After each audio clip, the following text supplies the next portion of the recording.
2, 3년 뒤에 주택 공급란으로 집값 불안이 재현될 수 있다. 이런 우려가 지금 커지고 있습니다. 그 인허가 뭐 착공 실적 이런 지표가 지금 뭐 반토막이 났느니 뭐 이런 얘기들 계속 나오고 있죠. 그리고 한 몇 달 전까지만 나오던 역전세 문제 이런 것들은 지금 이제 아예 안 나와요. 아예 안 나오고 오히려 전세란에 대한 뉴스가 오히려 지금 상대적으로 좀 나오고 있는 편이에요. 여기에 대해서 이 현상에 대한 얘기 좀 한마디 좀 해주면 좋겠는데요. 일단은 저는 뭐 역전세, 뭐, 그리고 이제 뭐 전세난, 이 얘기를 말씀드리기 전에요. 이제 시청자 여러분들이 조금 이제 알으셔야지 되는 게 있다. 아주 되게 중요한 내용인데.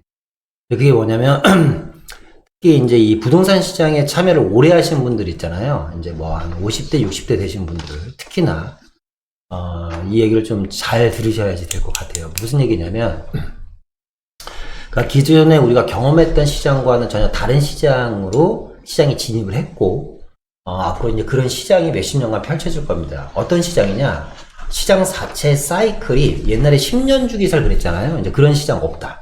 그러니까 사이클이 상당히 빠르게 돌아가고 있고, 시장의 패턴 자체도 상당히 다이나믹하게 돌아가고 있다. 앞서 얘기했던 것처럼 우리가 금리가 올라가면 부동산 가격이 떨어진다. 근데 보통 부동산이 하락을 시작하면 적어도 2, 3년에서 4, 5년 정도의 긴 하락장을 우리가 여태까지 보여왔거든요. 그런데 이게 어떻게 된 일인지 하락이 6개월 만에 끝나버렸습니다. 그리고 가장 가파르게 아시겠지만 V자 반등이 일어났거든요. 이제 두 번째는 또 뭐냐면 우리가 이제 전세금 때문에 올 상반기 뉴스만 하더라도 뭐 음마 아파트부터 시작해서 강남에 있는 재건축 아파트, 일반 아파트들도 마찬가지고 특히 이제 전세 시장에서 가장 불안장을 일으켰던 오피스텔과 다세대 주택의 역전세란들, 우리 이제 전세 사기 뭐 이런 것들로 인해서 전세 시장이 풍지박산이 났습니다. 이제 그러면서 이제 많은 수요들이 월세로 몰리고 그러면서 전세 가격이 떨어지면서 전세 보증금을 못 내주는 집주인들에 대한 뉴스가 사실상 4, 5개월 동안 도배가 됐었거든요.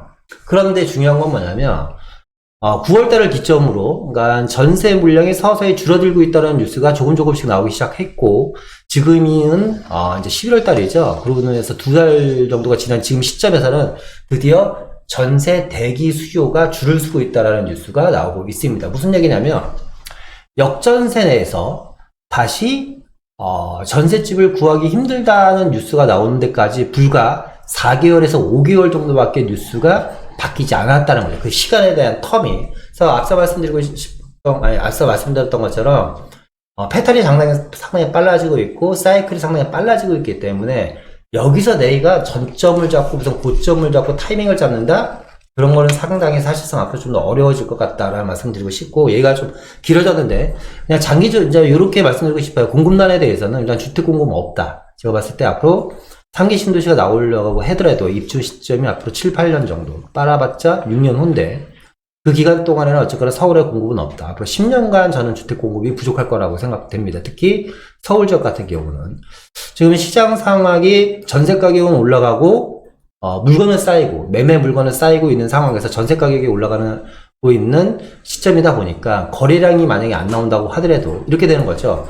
만약에 이제 매매 가격이 10억인데 지금 전세가 5억인 거예요. 그런데 물건은 10억짜리가 계속 쌓여요. 근데 전세 가격이 5억에서 7억, 8억으로 올라가 버린다면 5억 주고 살 수 있었던 집을 2, 3억이면 이제 주고 살 수 있지 않겠습니까? 그죠? 그렇게 되면 다시 매수 심리가 돌아가지 않을까라는 생각이 듭니다. 어쨌거나 이 전세 시장 불안은 우리나라 부동산 시장에서 보면 가장 큰 축이기 때문에 결국 매매 시장의 불안을 야기할 수밖에 없다. 이렇게 좀 말씀드릴 수 있을 것 같습니다. 지금 뭐 그렇습니다. 지금 여기 이 그림에도 이렇게 잠깐 보면은 서울에 이게 이제 앞으로 입주 물량이에요. 그러니까 입주하는 물량인데 2022년도를 기점으로 해서 좀 계속 물량이 작죠. 그래서 2024년도는 이제 뭐 지금 여기는 한 15,000, 16,000 가구 이렇게 돼 있는데 제가 알기로는 한 13,000 가구 정도. 그리고 2025년도는 조금 한 2만 가구로 여긴 표시가 되어 있고 2026년도는 거의 없죠. 예, 지금. 그렇기 때문에 서울에, 이게 아실에서 나온 자료 같아요. 이게 서울에 매년 공급돼야 될 입주 물량이 적정 수요가 한 47,000 가구 정도로 이렇게 표시를 했는데 지금 47,000 가구는 고사하고 이제 2만 가구 밑으로 전부 좀 떨어지고 있죠. 그래서 한동안 당분간 주택 공급이, 이게 빨리 지어지면 좋겠지만, 빨리 지어질 수 있는 그런 상황은 아니라는 거죠. 무슨 뭐, 옛날에 김현미 국토부 장관이 그랬죠. 뭐, 무슨, 이 아파트가 밤에 그냥 뚝딱 만들어낼 수 있는 게 아니고, 빵처럼, 그런 얘기를 한 적이 있었잖아요. 그래서 사실은 지금 공급 물량이 상당히 지금 작습니다. 예, 지금 작고, 그렇기 때문에, 정부에서도 뭐 서둘러서 상기 신도시를 좀 더 공급 속도를 빨리 하겠다라고 이제 대책도 발표했는데, 그건 사실은 뭐 특별한 무슨 대책이라고 할 것도 아닌데, 대책이라고 나왔었죠. 그래서 지금 저는 오히려 이런 생각해요. 올해 시장을 제가 얘기를 한다면, 1월 달부터 서울의 주택 아파트 공급 물량이 의미 있는 이 1000세대를 넘어서기 시작하면서부터 거래량이 늘어나네.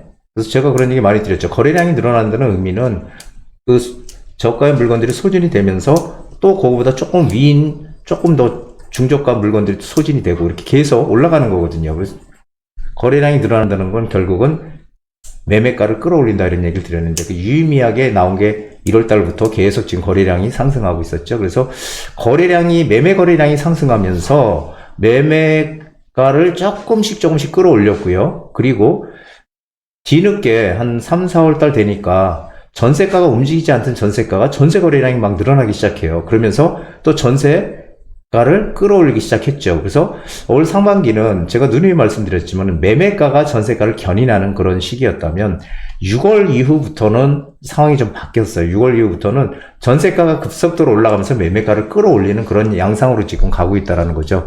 그래서 내년 시장도 저는 그렇게 생각합니다. 올해 지금 역전세 얘기 싹 들어갔잖아요. 역전세 맨날 그걸 떠들던 사람들 다 어디 갔는지 모르겠지만 역전세 얘기 지금 싹 들어갔습니다. 그래서 오히려 저는 전세가 심각하다는 얘기를 예전부터 드렸었죠. 앞으로 내년에 오히려 전세란이 일어날 것 같다라는 얘기를 많이 드렸었는데, 유튜브 보시면 다 나오죠. 근데 그 신규 공급 물량이 계속 생겨야지 전세 물량이 생기는데 이제 공급이 없잖아요. 그러다 보니까 전세가가 내년에도 상당히 강세로 갈 것 같습니다. 그래서 올 12월 이후로는 전세가가 상당히 강세로 갈 것 같은 그런 상황으로, 그래서 내년 시장 공급도 없고 전세가도 올라가면서 전세가 상승 매매가를 끌어올린다. 이건 뭐 아주 공식적인 얘기죠. 그래서 매매가도 끌어올려가는, 그래서 강세는 아니겠지만 어쨌든 매매가도 계속 끌어올려가는 그런 시장으로 전개가 될 거다라고 저는 이제 판단을 합니다.